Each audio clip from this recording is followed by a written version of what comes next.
Hello YouTube world, thanks for checking in the Khaliis take. If it's the first time to the channel, please like, subscribe, leave any comments. Also hit the notification bell to get any future content first. And also check out my prior videos, my other videos of this one. I think you'll like the content. I think you'll find it intriguing. I think it'll make you want to come back. So just go ahead and jump right into it. Leave any likes and comments and check those videos out as well. But today's topic, or should I say the take of the day, is will the Lakers lose the rest of their games this season without LeBron James if he doesn't come back?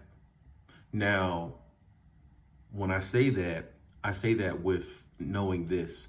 The Lakers are lifeless without LeBron. The Lakers do not have one player that could really hold it down until LeBron gets back. Now, we all thought Kyle Kuzma would be the third best player on the team. He would step up. And some games he's shown that he can, play pretty well.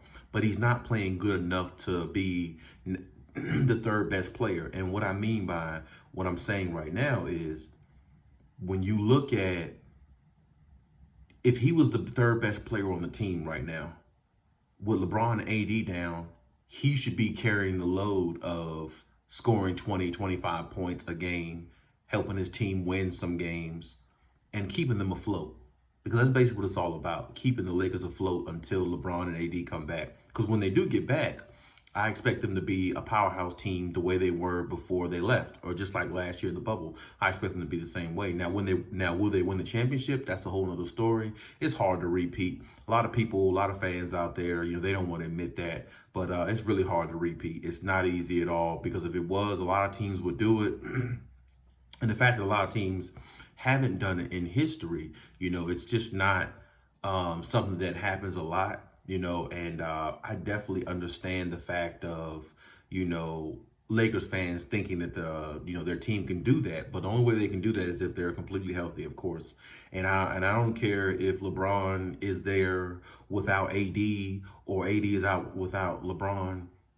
If they're not completely healthy, it's no championship. It's no other way to look at that. So my thing is this, if Kyle Kuzma could step up some of these games and play like he's supposed to, if that Caruso kid can play like he's supposed to, and a lot of people had, I've been reading things about him last year, going this year, people had high hopes for him as far as stepping up to play bigger, and play a bigger role on the Lakers, and he hasn't. And he's just sporadic. He's in and out. KCP has been pretty much predominantly trashed this year.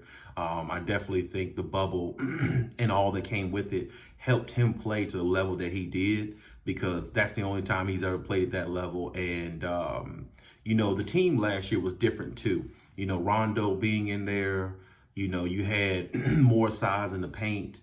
You had more one-on-one opportunities. It was a different team last year than what it is this year. So, we can't just go ahead and crown the Lakers just because they got LeBron and AD. And if they're healthy, they're just definitely going to win it. You can't crown a team like that. It's still a process. It's still a grind. And they're still in the trenches right now like every other team, just trying to win. But I'm not sure the Lakers can win any or almost hardly none of their games going forward without LeBron. You know what I'm saying? LeBron is definitely the engine. He's the catalyst. He's the one that gets them going. And he's the one that puts everybody in position to succeed. And when you think about it from that perspective, what player on that team really gives you that good of an opportunity to win a lot of these games going forward? And not to mention the fact they have one of the hardest schedules going forward as well the rest of this season. So when you think about that in its entirety, you have to look at it in the aspect of how good can this team at least play to stay in games and not get blown out by 20 or 30 like they did the other night, and at least give themselves a chance in the fourth quarter to win. Because that's really what it comes down to with this team. Are you playing at least good enough to give yourself a chance in the fourth quarter to win some of these games where, you're completely outmatched?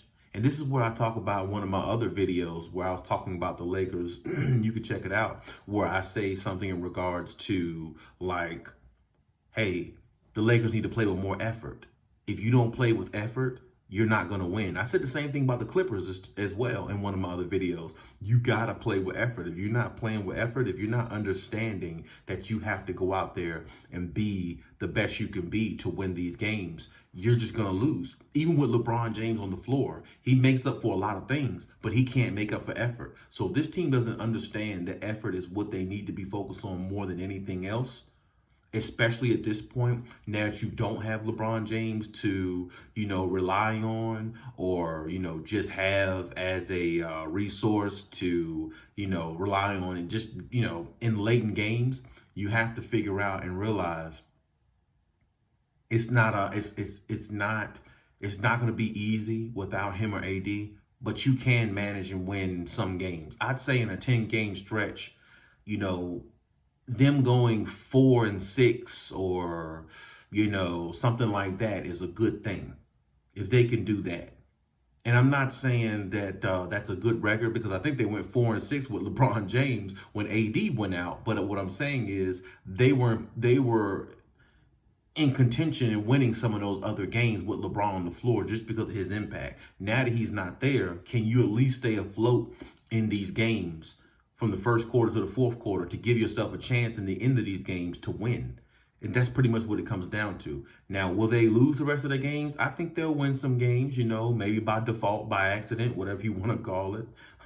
I think they will. I think they'll find a way to, pull some victories out. But it's going to really have to be one of those nights where they catch a team sleeping and the team is really not up for them, which that could be couple teams, because they just don't see LeBron, they don't see, AD, stuff like that. But then again, it could be, it could not be that way because remember, everybody wants to step on the Lakers because you're the last team to win the championship. So everybody wants to beat you, everybody wants to embarrass you, everybody wants to put you on SportsCenter for the wrong reason and on the NBA analyst shows for the wrong reason. So with that being said, it might be difficult for the Lakers going forward, but at the same time, they're going to have to really understand if they want to be if they want to repeat, they're going to have to see effort and energy out of the team now. The way they play these next 10, 15 games is going to really determine what type of team they're going to be in the playoffs. Because just because you don't have LeBron James, like I said, you still could play with effort.